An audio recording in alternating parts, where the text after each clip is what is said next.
You know I try to be a good man, I always give it my best. But truth be told, someday I wanna go to the wild, wild west.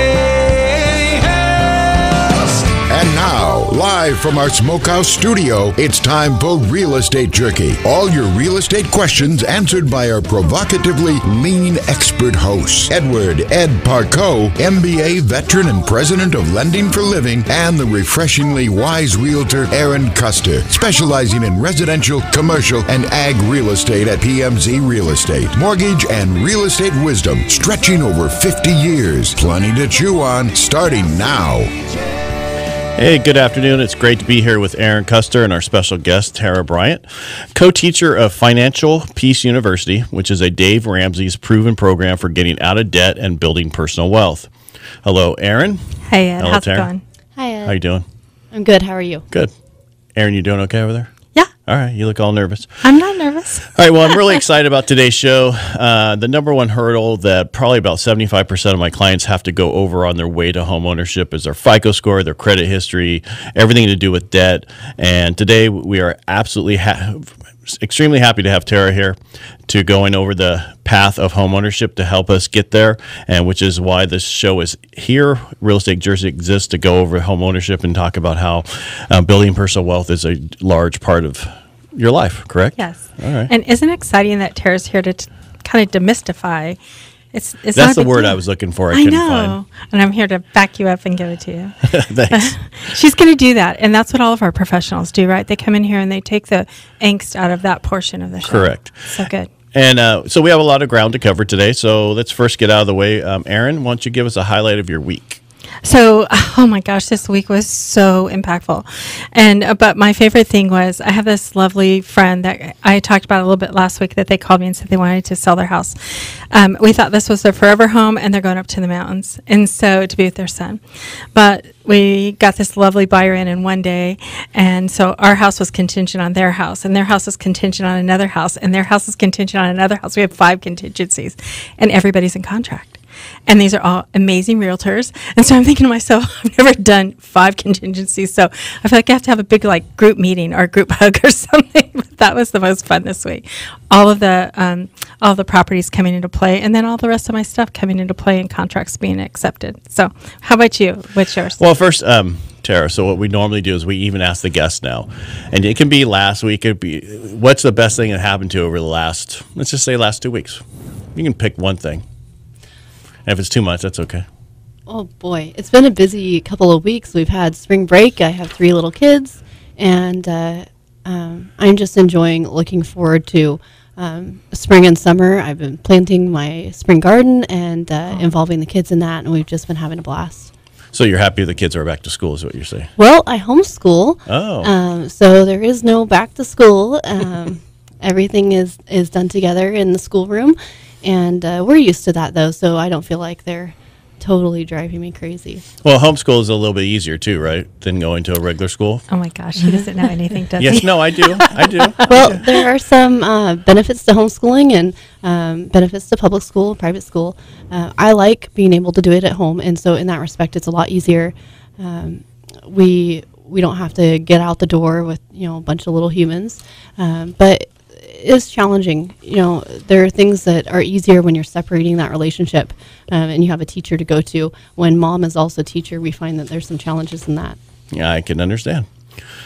So thank you for that. No problem. For myself, you're going to ask me, Erin, or should I just tell you? I did, but you went to Tara. So, Ed, what's your favorite thing this Well, week? I got to have our guests first. I know. I love hearing what you said. Yeah. Basically, it's again, I talked about it last week. I had a first-time home buyer who got into a contract, got their house, and then it happened, it's amazing that I look at my pipeline and I have to say 50% of the people are first-time home buyers right now.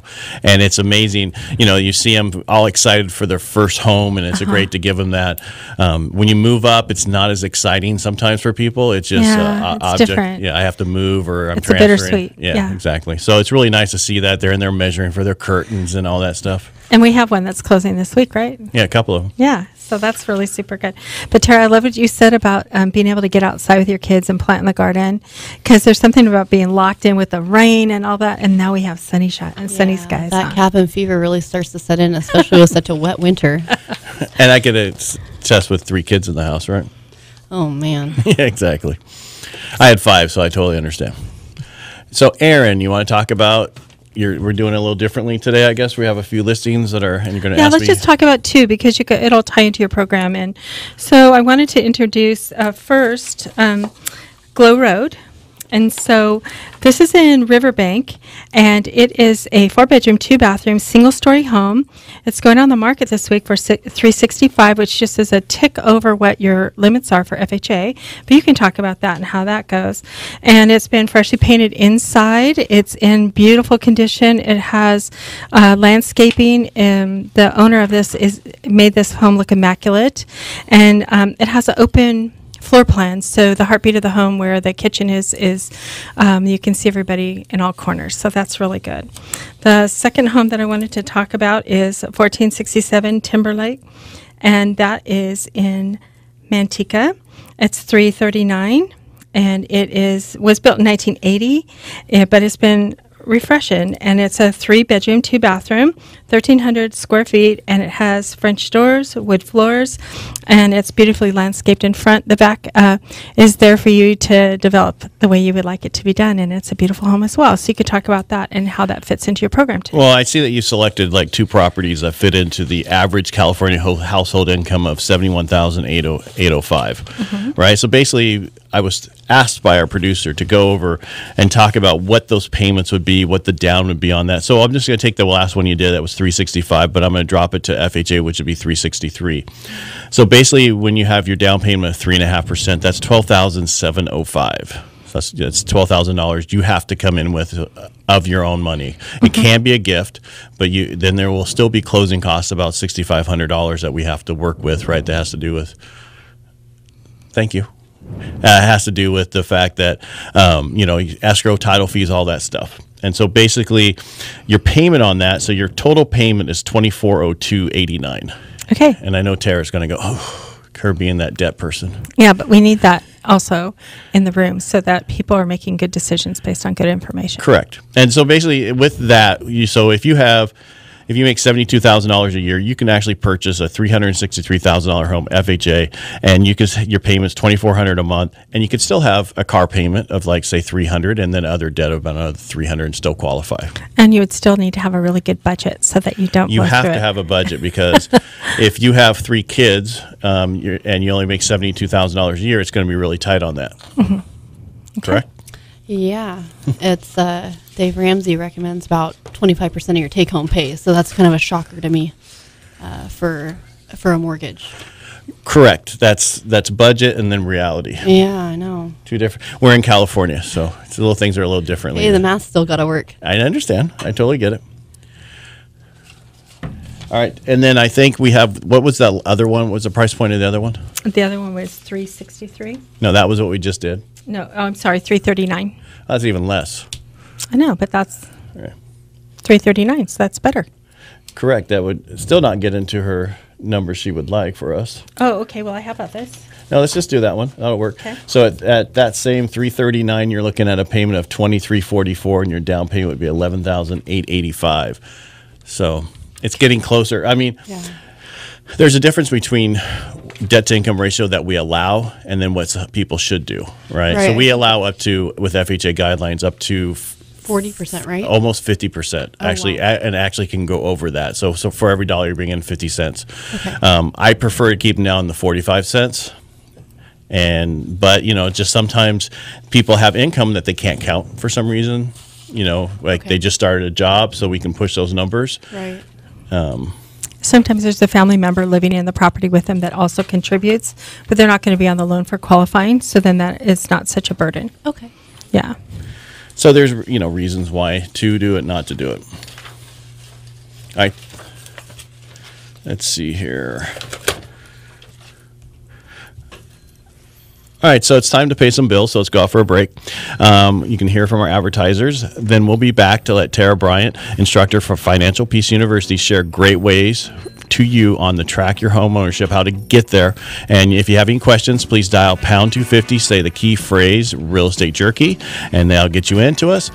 Leave your questions or comment through Facebook or Instagram or Twitter, and we'll talk to you next when we get back. All right, so we have a second left on that. I hope I didn't totally. Huh? I hope I didn't totally get you guys. Well, 25%. I'm like, No. oh boy, that's a lot. real. Just Yeah, no, we want the truth. Yeah, I know that it doesn't totally match up with what's going on here. So That's the difference. That's why you're here. So most people don't, it's how you should be, but most people aren't that way. So what I'll do is I'll talk about how you can best get financially fit to be able to handle that, paying off the debt or, Right. budgeting and things like that. But Well, this is with pretty much hardly any debt, right? So this is a max you could get at $72,000. Doesn't mean they're going to do that, but that's the max they can get. We haven't built any homes since 2006 to keep up with the amount that we need per year for just growth in people coming in, that kind of stuff. So we're supposed to be doing $1 million a year just for population growth. We haven't done that. yeah. So now we have a ton of people wanting homes, hardly any inventory, which you didn't talk about today. Yeah. But on average, it's only like 800 homes for sale in Stanislaus County, all of Stanislaus County. Wow, that's very few. That's nothing. So when you're asking, I thought I was going to, no. They're saying we're going to have this kind of a market till 2040 or whatever, which I'm like, I don't know about that. I know we're going to go through a recession here, probably in 2020, 2021, but it will not affect the real estate market because we have lack of homes and lack of places to rent. When I see recession, but then increasing home prices, I see, more foreclosure in my mind. You're looking at 2006. How old are you? I'm 29. Yeah, I'm nothing personal, but you live that. Yes. And that's all It's you that. know, Yeah. right? Risk averse. Right. Well, no, that was one of the reasons we started the show. Is that the generation went through that? A lot of them are like, I don't want to buy my own home because what I saw my parents went through, and people lost homes. They're afraid. So that was one of the reasons we have the show, is to explain to them, no, this is still the American dream. And this is why you want to do it. Oh yeah, I'm all for buying a home, and that's where you're going to make most of your.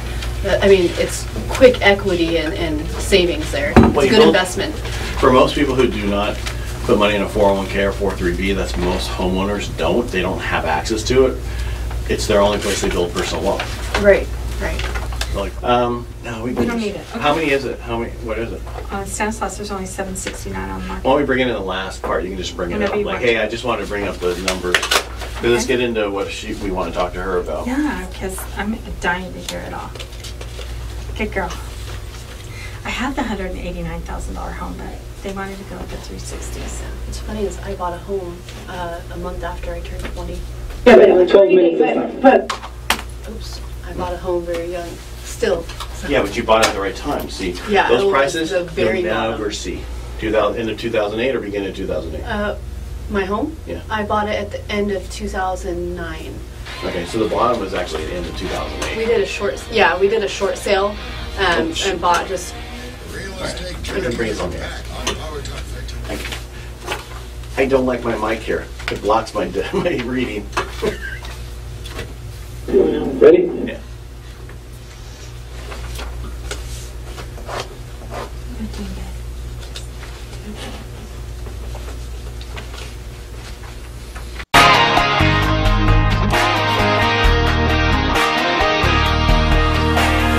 Real Estate Jerky is back on Power Talk 1360. Chew on that. We're back. Tarah, let's get into it. I know you're excited about helping people achieve their financial dreams, as we are. So, let's talk a little bit about your background. So, how'd you get into this?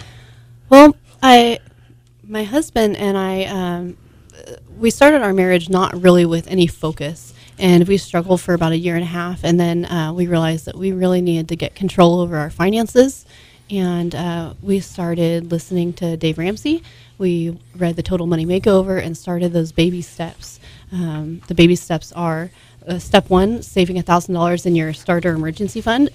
Step 2 is paying off your debt using the debt snowball. So you're going to order your debts from smallest to largest, and as you pay one off, you're going to put that payment towards the next, and then your snowball gets bigger and bigger. Step 3 is putting 3 to 6 months expenses in savings. Step 4 is investing 15% of your household income into Roth IRAs and pre-tax retirement plans. And then, so step 4, 5, and 6 are going to be done together. So once you get everything in order, then you're going to start doing these investings and savings at the same time. You're going to save for your children's college education using tax favored plans, and then pay off the house early. And final step is to build wealth and give. So we started doing all that, and it's Now, really did you have been- a house at the time? We did. We owned a home here in Modesto. We had lived in Michigan for about 8 months, and it was on that road trip back that my husband listened to Total Money Makeover on audiobook and said, hey, let's do this. And I was familiar with Dave Ramsey, so I said, great, let's get started right away. So we were both on the same page, and that makes a huge difference for a lot of couples, is being on the same page. I think that's one of the biggest things is a lot of people their couples are not on the same page when it comes to money and what they need to do and how they need to budget. Yeah, that's going to be a big holdback. That financial intimacy in a marriage is really important to couples, and it's going to either help you excel, or a lack of communication can really hinder not just your financial health, but your marital health. Correct. And Sometimes people are lazy. They'll say, "Oh, you're good with money, so you handle it," and then you're handling all of the responsibility. And don't you think that they should be talking about it every week, every time a bill comes in, every time any money goes out? Don't you think? Exactly. So there's two types. So there's going to be the nerd and the free spirit. The nerd's going to be the person that loves to build a budget and have all the rules, and the free spirit says, "No, that's going to hold me back. I do whatever I want." And then there's also the saver and the spender. So there's ways to find out which of those you are, and it's not necessarily the nerd is the saver. It's kind of a mix. But when you can articulate your personality type and your tendencies, that helps you do better. And Well, you know what? It's so neat because this week we had a big change in our marriage. We always did that. I just took care of everything, and he just said, I want to go on vacation, or I want to go there. And he's not a spender. And so it was really neat because this week we decided to change our whole world, and we sat down and we talked about everything now. And I mean, we've been married 30 years. He goes, I want to help you. I don't know why I let you, why I put this on you all this time. And so it was really a wonderful week for us. yeah, it can lead to a lot of guilt and shame when you're doing it on your own and you feel like things aren't going well, and then the other person just has this lost feeling. So not being on the same page can really lead to all kinds of confusion, and it's a heavy burden for the person that's working on the finances, and the person that's not doing it might not understand the weight of that, and it's really good to share that burden together. So I know. I don't know why he wants to all of a sudden. It's so great. Sit down at the table once a month at the beginning of the month before it begins, and do your budget talk, and one person makes the budget, the other person just sits there briefly and reviews it, and you have to give at least one input, one change, one thing, and that'll help the free spirit kind of get involved with the money making. So when you have the money management, excuse me. So when you have a married couple, I mean, this is so important. What's the first thing and the second thing and the third thing just to get started? There's so many people out there that aren't started. So, well, to get started, you want to know the situation of your finances. You want to take a look, sit down and figure out how much debt you have, how much money you're actually bringing in, where the money's going. So track your expenses, and at the same time, start building a budget. A budget's going to be a mess for about the first 90 days, but keep at it, and that's just the most important thing. Keep at it, and it'll get better as you stay focused and watch those expenses.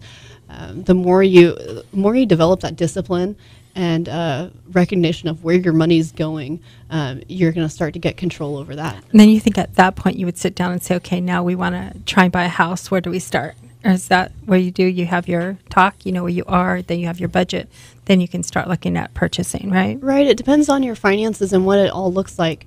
We prefer that people have at least 10% to put down, conventional, and 20% is even better, but the best plan's 100% down. It's hard to do here in California because the prices are high. 100% down plan, all foreclosures happen to homes with mortgages.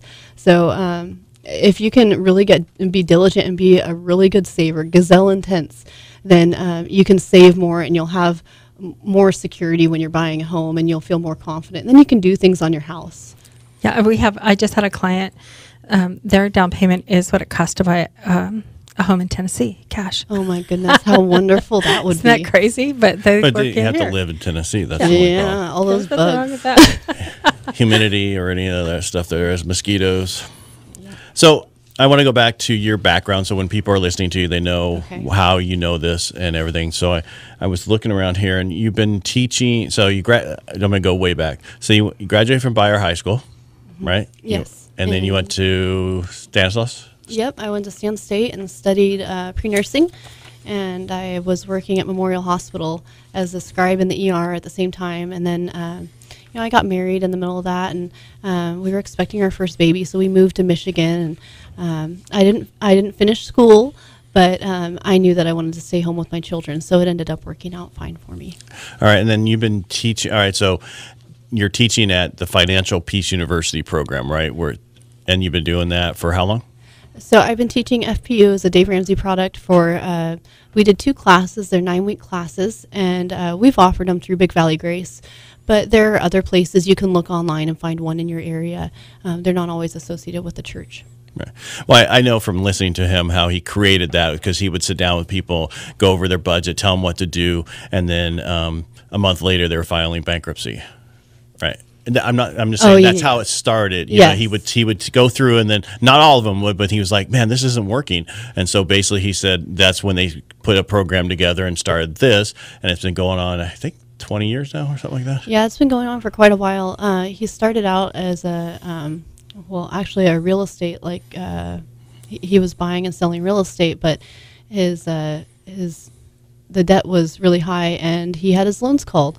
And then all of a sudden, he and his wife found themselves going through bankruptcy and not being able to pay the bills. And that's when he started looking at biblical principles to apply and what does God say about money. And we feel that these principles can be applied to anyone, but they are Bible-based principles. And it's out of that bankruptcy that he's developed this wisdom on finances. Right. Because nobody wants to go through bankruptcy. Did you have something to ask, Erin? Well, Tarah, I was reading your background, and it says you've been using this program for 7 years. Yes, ma'am. So, but it seems that the program itself is fairly short. How long is it?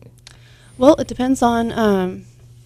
It's really a lifelong program, but to take the class, I heard it's like a couple of weeks or 9 weeks to take the class, and in that 9 weeks you learn those principles that you can apply throughout your life. And then if you take it together with your spouse, then it is even better, right? Oh yes, it's much better when you take it with your spouse. That way you can get on the same page. Good. Otherwise, you're gung-ho about something new and exciting and very different, and your spouse is just kind of being dragged behind. What's happening to us? Why can't we go out to eat? Or are we ever going to go out to eat again? Can we travel? Yeah, you're right, huh? Yeah. So. Is that how your husband was? No, he's wonderful. He's always been wonderful. It's just that when we're both doing it, it's so much simpler than if I just have to do it myself. Oh, it's so exciting. Yeah, and it takes the the times. We can have dinner, we can be together, and we're getting 2 things done at once, and it's just nicer, and we're not separated. We're together. So I want to go through the full process of what this is, what it looks like. So we have about 2.5 minutes left before the break, so why don't we just go through, what's the first step, and then break that down. Okay, very good.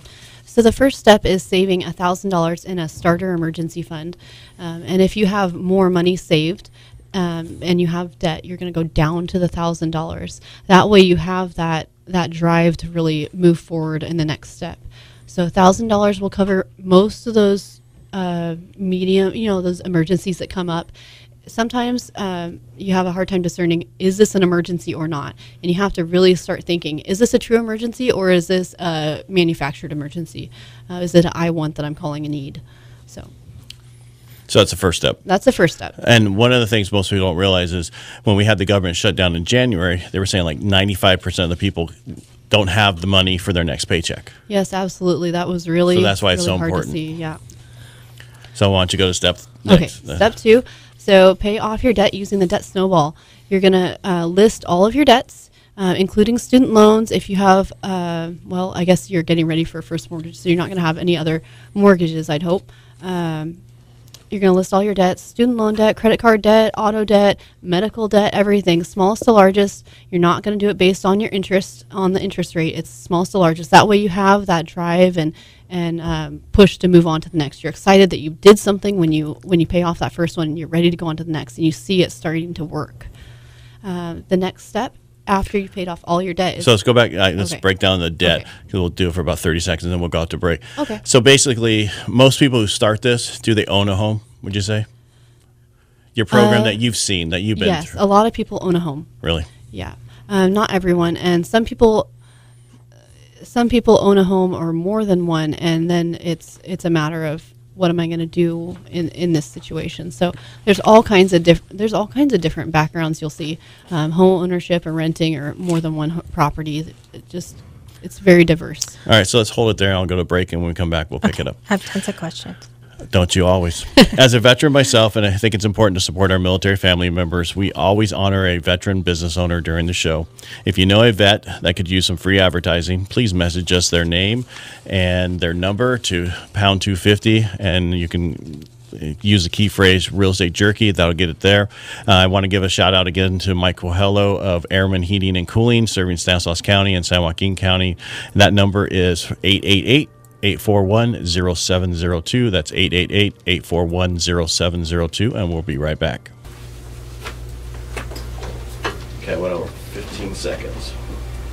Okay, sorry, it's hard to know when to stop or when to move forward. Or Yeah, I know, I where went to over pause. 15 seconds. No, but it's okay because Ed will do that. So all you have to do is just focus. Just go, I'll cut you off. Yeah, he'll interrupt you. Gently. I'll go. So the thing is, like, don't worry about the time. Okay. You just talk. Because this next segment, we got 12 minutes, and then we have 10 minutes afterwards. And he's So if you got- go to 13 minutes, right, because you're using it, not a big deal. That means we have 9 minutes at the end. It's not a big deal. Let's go balance. I was just letting you know when we're talking how much time we have. Just in case you want to do a long thing, you go, let me do it afterwards. Yeah, okay. Those guys were all making jokes. What's an emergency? Oh, when the new iPhone comes out, that's an emergency. Hey, that's who we're what I was talking talking to. about. That's who we're talking to, really. I'm And we're talking thinking- to a whole bunch of listeners who that's what their kids do and come to them when they have a real I'm emergency. thinking that AC doesn't work and it's July 1st or something. Okay, but that's from Yeah, a homeowner okay. perspective. Okay. Let's talk about, We're we don't talking have a about home don't have a yet. Okay, So- the car breaks down and you got to get to work. I'd say that's an Uber. emergency. Oh my God. Oh, I've never done one You're of not those. using the credit cards, Okay, remember? I'm going to take some pictures. Cash. I can do it for $15. And You can look use a this debit way. Most of the people these guys talk to, for the most part, 50%, somebody's gifting them their down payment, or they're figuring out a way to get it from someone else who exercise principles. So if I just we're in California and people are spoiled here. Well, Exactly. not only that, the purchase prices are extremely expensive ridiculous, here. and it feels like you can't ever save up 20 or 30,000. I think it's because people don't feel money, so when you do everything, it's with a card or it's on a payment. So when you're not prepared for lump Aaron, sums. you're bringing us in. Okay, so those are the kinds of things. And you got a And what's an whole thing emergency? there. That would be, Erin will ask you.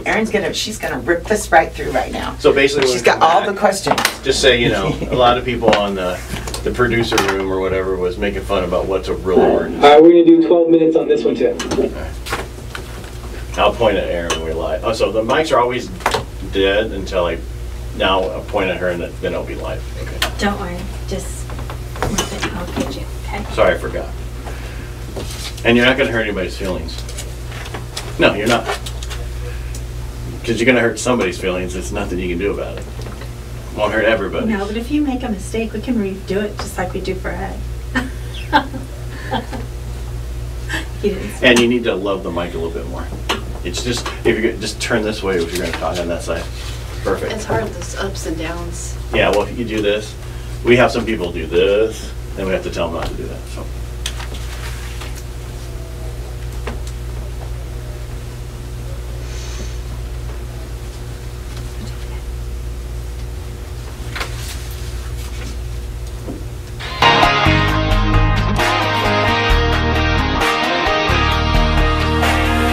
Long-lasting Real Estate Jerky is back on Power Talk 1360 KFIV.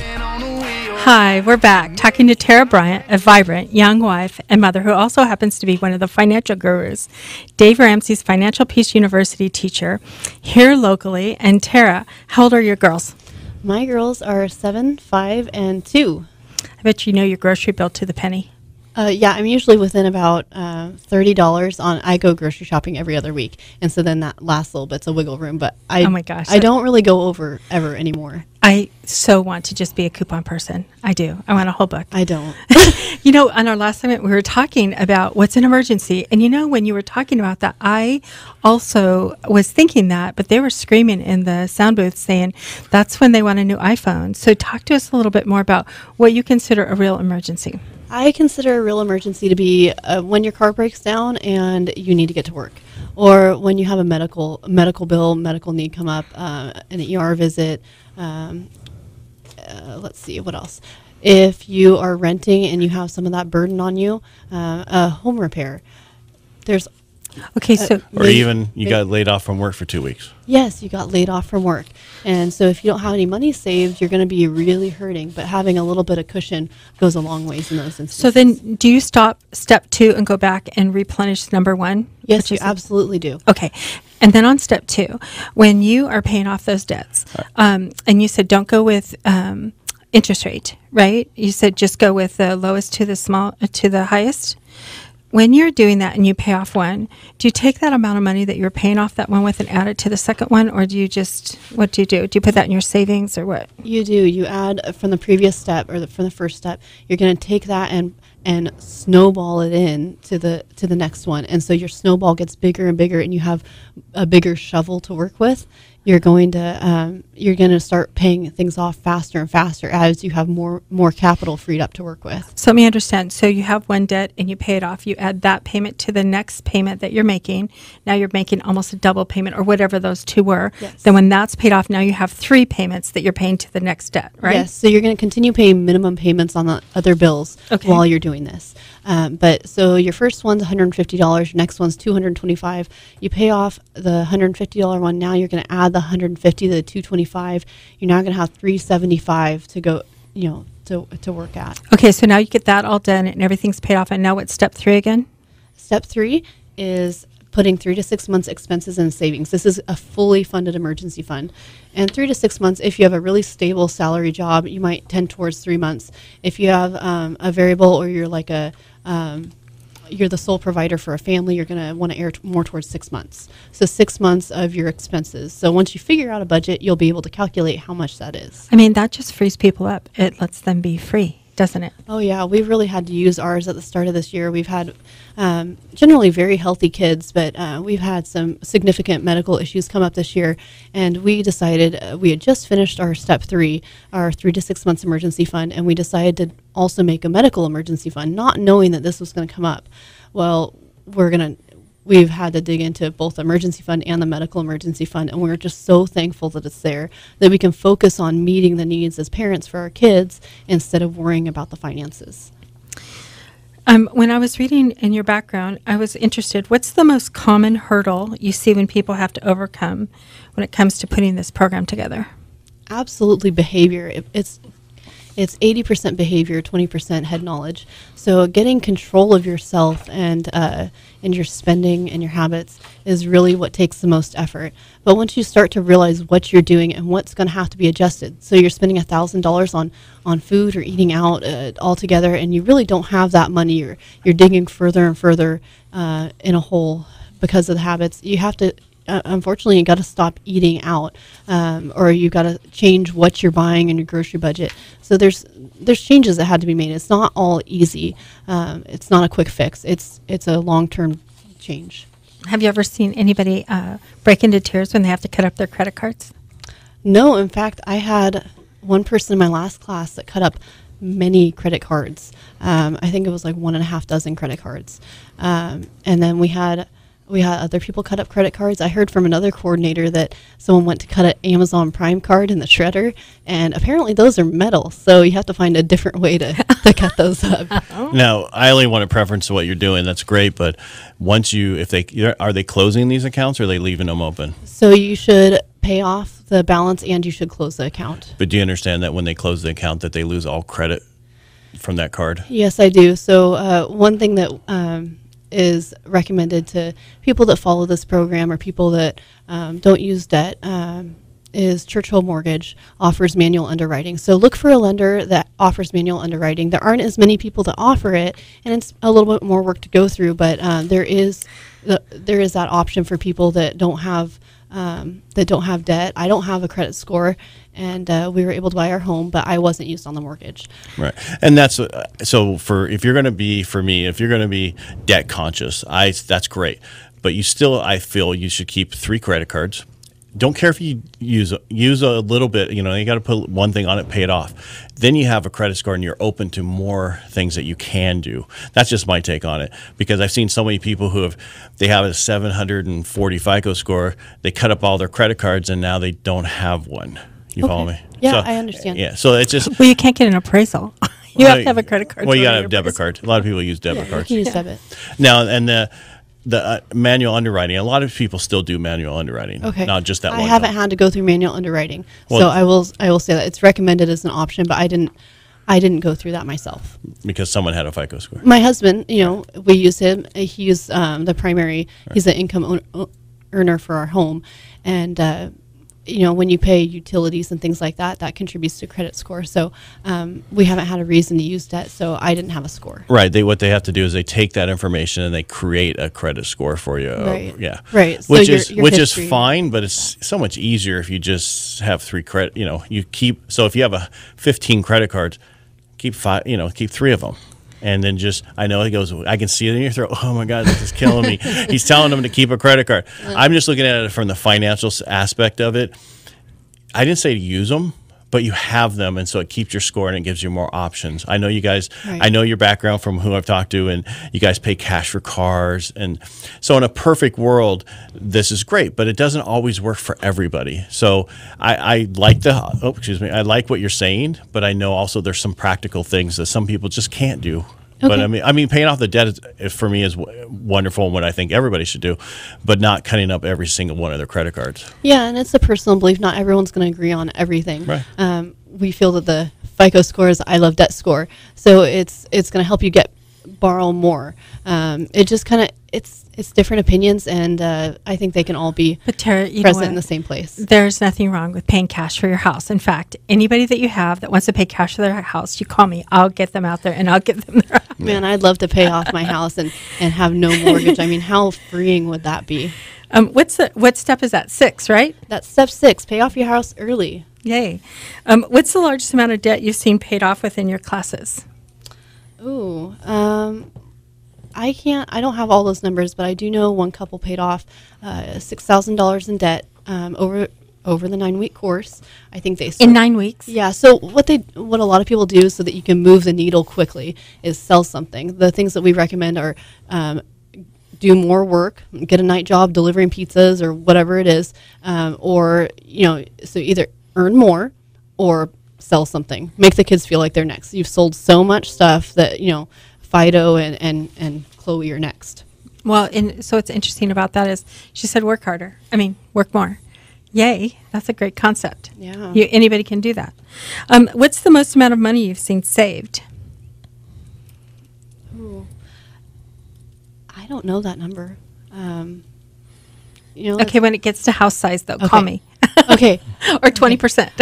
We're new to the class, so we don't keep these numbers for ourselves, but we do turn them back in as coordinators so that the Ramsey Solutions FPU has numbers to use to show the effectiveness of the program. So I don't have all those numbers in my head. I'm sorry, Erin. That's okay. Do you have any funny stories to share with us on your program? Oh my goodness. I had shared about personal finance with a local MOPS group.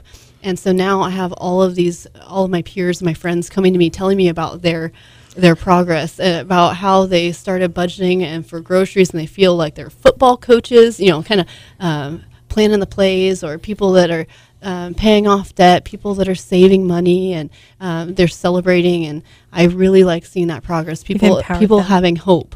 We've empowered them to take control over their life when they don't have to just go with the flow, right? Yeah, they're seeing changes and people that are totally changing the way that they live. It's really encouraging. Oh, good. That's wonderful. I'm seeing arms failing. Do we have time? Yeah, we still have about a minute good. and something. I have more questions. What is your family's number one cheat, or do you have one? Our cheat, huh? Like where you kind of off program and it's not a big deal, but Well, I think food's the one that we struggle with the most. I've got the groceries mostly down, and I try and leave a little bit of room for going back for milk or little things. But eating out is one thing that I think is hard for a lot of families and individuals to really nail down and get control of. You know, when you move quickly and you do a lot of stuff, it's just the convenience of it. Yeah. Or, you know, your family invites you out for a birthday dinner, and then all of a sudden you're at a sit-down restaurant with your family of 5 and just anticipating the chaos that's about to ensue. So we've really learned to say no, or, you know, we have a miscellaneous cash envelope for things that come up, and that helps. I try not to use it for food because it will just get eaten up, literally. But there is we have a little bit of wiggle room. Oh, okay. Erin, I think you got to be taking us out here. Okay. Shoot, where's my page? Okay. Thank you for listening to Real Estate Jerky, where tough meets tender in the real estate industry. We'll be right back to get some of Tarah's bill-busting strategies, and we're so excited to have you here, Tarah. Thank you. Okay, thank you, Erin.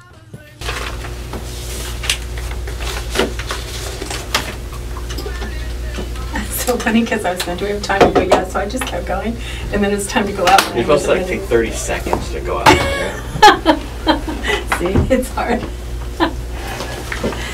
But you're in, and it's all you from here on. Yeah. Thanks. Aren't you having a great time? Tarah, this is so exciting. I love your 1, 2, 3. No. I've I'm heard it sorry. before, but I haven't totally heard it. believe in paying off debt. I just don't. I look at it differently. When you have to go on manual underwrite, it limits where you can go, and it limits what you get.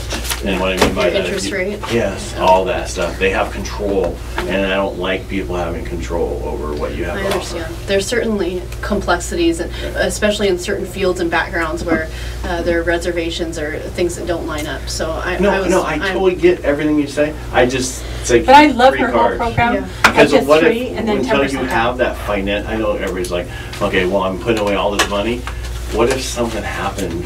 That's why we like to develop the savings. I understand. Because it takes, if you have an emergency that you put on a credit card, it turns an emergency into a crisis, right? So now you've paid for your emergency on debt, and you have interest and all this other stuff going on. But What if you just don't have the money in your account either? yeah, I know. So you don't. That's why we don't cut cards before saving some Before money. they get the 6 months saved. So $1,000, then the debt, and then the 3 to 6 months. Right. Because $1,000 will cover most real emergencies. So you don't cut your cards till after step 3. No, cut your cards in step 2 Oh, as you pay them off. okay. You can say whatever you We want. have a lot of family that is aware, and they choose not just keeping cards, they choose to use them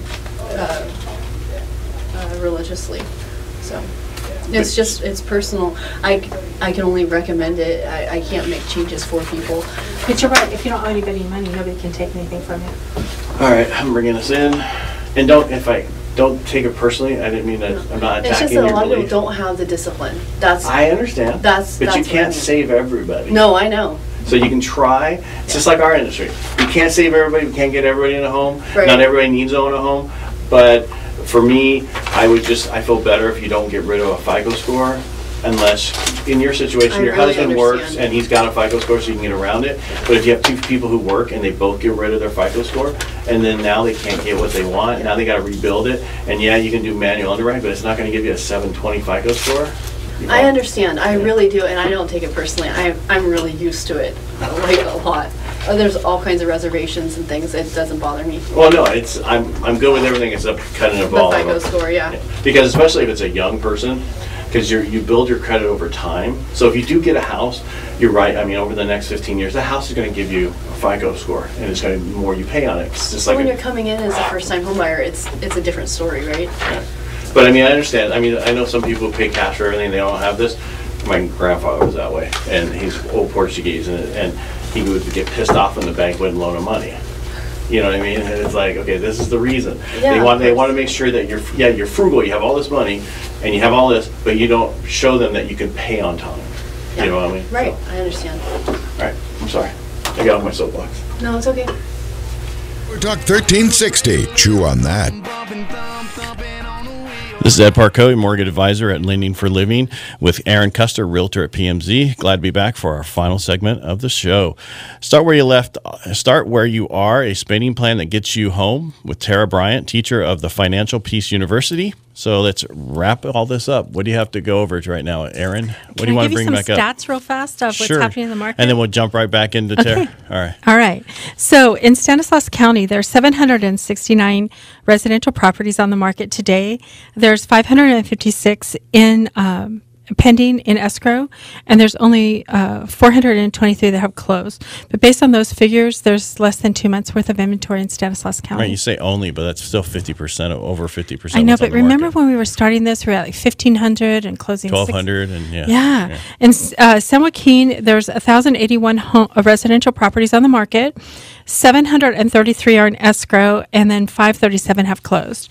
So we still have less than 2 months in San Joaquin too. So that's an interesting telltale about what's happening with the market right now. I think a little sunshine and everybody's out there rocking around. Well, and it's going to get crazy because the spring and summer are supposed to be crazy when it comes to home buying right now because interest rates as low as they are. And weren't you even telling me that you had some of your realtors that have said they've got 15 offers on one home and stuff? That's crazy. And then they sent 6 counter offers and all that stuff. Yeah, it's crazy. But that's how it's going to, if it's, again, as we talked about, if it's at a price point where FHA is allowed on it in our area, that's going to be a seller's market. And if you're above that, you're in a buyer's market. So that's the difference. Well, in relating to Tarah, I just had a property on the market over 700 and 3 offers, 1 all cash, and we took that. Close in 10 days. Have a nice day. You're certain it's going to close. We are. We saw the dough. Anyway. She's so negative, I tell you. Me? No, it's Tarah. No, I love her. No. I love her. I think she's just telling the truth, and it's a way for people to at least, even if they went through the first couple steps, they could get their 10% down, or they could get their 20% but that's down. Not the purpose of what she's. Yeah, but that's not the.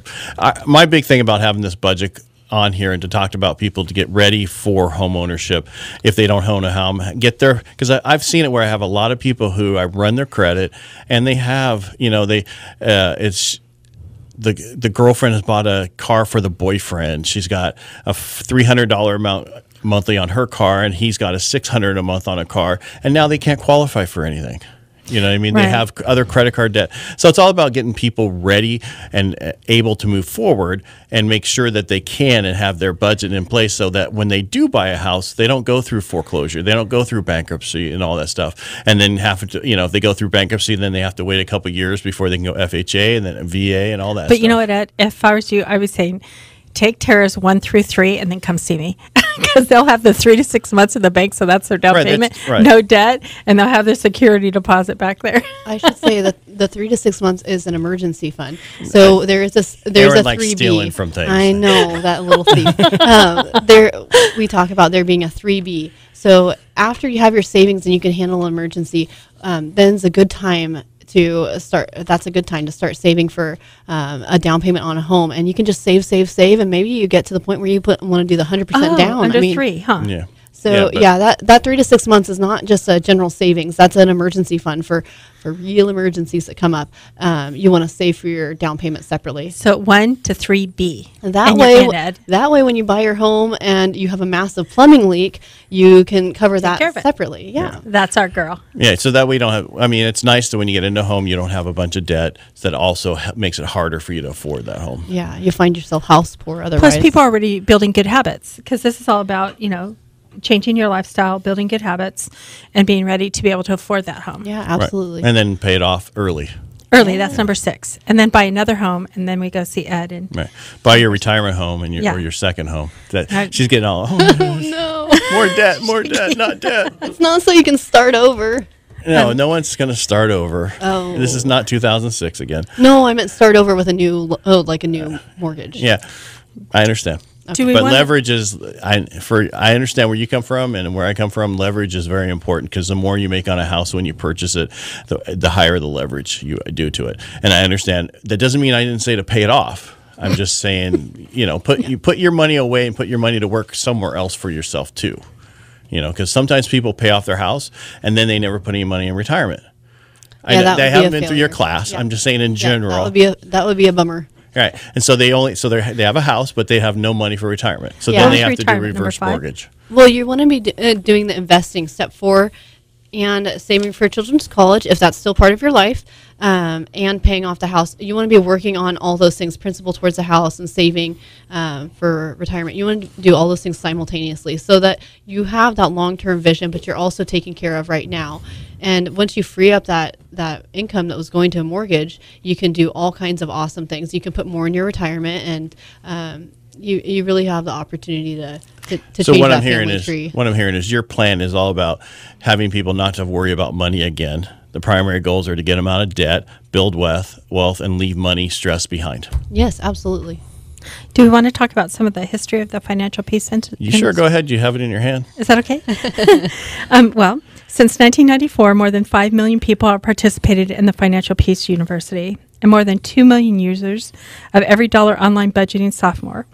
More than 4 million high school students in more than 1,600 educational institutions in all 50 states participate in Foundation's high school program, started in 1992 when Dave Ramsey self-published Financial Peace. Also began the Dave Ramsey radio show in 1992, 27 years on the air. And 1994, Dave Ramsey began teaching Financial Peace University, which Tarah also teaches. And in 1997, Financial Peace becomes a bestseller.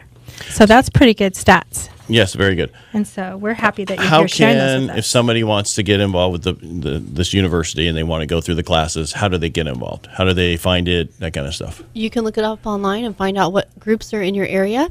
My husband and I offer a class. We do it twice a year. So we start one in September and then one in January. So we're currently in our FPU summertime right now, but there are classes going all the time. What's a FPU summer period? Does that mean you don't do anything? That means it's our break. Okay. Our Just trying to be time clear off. there. All Yep. right. Can I give you some stats on credit scores in the Yes. United States? First, one last thing Sure. before I forget. Top 3 reasons why listeners need to start a spending plan. Let me think about that. All for right, just go a ahead, moment. Erin. Okay, go ahead. Well, the average credit scores in the United States by age are 18 to 24, 633, 25 to 34, 622, 35 to 44, 630, 45 to 54, 643, and 55 and above, 690. And what's your lowest credit score that you can even get bought right now? 580. And what do you hope for as a low? 720. No, as or a higher. low, like for FHA, what do you hope for? 620 max. Okay. And then the average amount of credit card debt in the U.S. by age is 18 to 24, 22,000, 25 to 34, 42,000, 35 to 44, 39,000, and 55 and above, 36,000. It was interesting what you said about they saved 6,000 in 9 weeks, right? Yeah, so one couple sold a vehicle or a boat or something like that. But a lot of that debt that you're describing in those demographics is student loan debt. It's really paralyzing a whole group of people. And you have people in the not just the 18 to 24 range, but 25, 34 still paying off debt because they didn't go to school with a focus, or they didn't work while they're going to school. They went to a school that was out of state, too expensive, blah, blah, blah. It kind of goes on. But to get back to your question, Ed, the top 3 reasons why you need a spending plan or a budget. I think that it's about your relationships. It's about your marriage and your kids so that you can equip your children, if you have children, to be financially independent adults. That's something that I think a lot of people struggle with now, to change your family tree so that you're not going through that struggle all the time. You can give things to your kids that you yourself didn't receive. So you can leave a legacy there. And also, the last I'd say is freedom. You have freedom to do whatever you want because you don't have someone telling you where your money has to go. Your money is able to work for you however you need it to do. Okay. 30 seconds. Anything else you want to add? Yeah. No pressure. Yeah, there is, actually. I'd say the budgeting takes baby steps. You can't fix years of financial mess overnight. Expect your first budget, again, to be awful. Start tracking your spending. Once you have this info, you can use it to adjust your budget categories. And within 3 months of tracking and spending, you'll be cruising. Remember, a budget isn't this one-time thing that you print and frame and reference. You and your spouse need to have a monthly budget meeting. Make sure you don't leave things out, overcomplicate it, skip the budget or budget meeting, or ignore the budget. It does no good. If you're not using it, make sure that you're working on this with your spouse, or if you're doing this alone, that you have an accountability partner to help you stay on track. Sounds good. I'm going to do my little part, then if you have anything to add. We're here at the end of our show. That went by way too fast, Tarah. Thank you for being here. We really appreciate it. I hope in the future you'd be willing to join us again. Thank you. Yes. Thank you for having me. Maybe bring a student with you. We always want to keep our promise that Real Estate Jerky gives you something to chew on. I think you got your money's worth today. Next week's show is timely. We'll be talking about the IRS. Just kidding. Well, we're talking about taxes, one of our favorite things out there. So our local CPA, Tom Vermeulen of Vermeulen and Associates. Now, remember, you can get a hold of us anywhere from pound 250 from your cell phone. Erin, you got anything to say? I just wanted to say how much fun this has been to work with you and to have all these wonderful people in here to share their experiences with us so that our community can get healthy and we can grow by homeownership. Erin's license number, by the way, DRE 01491778, and my MLS is 235384. Thank you. Have a great day. You.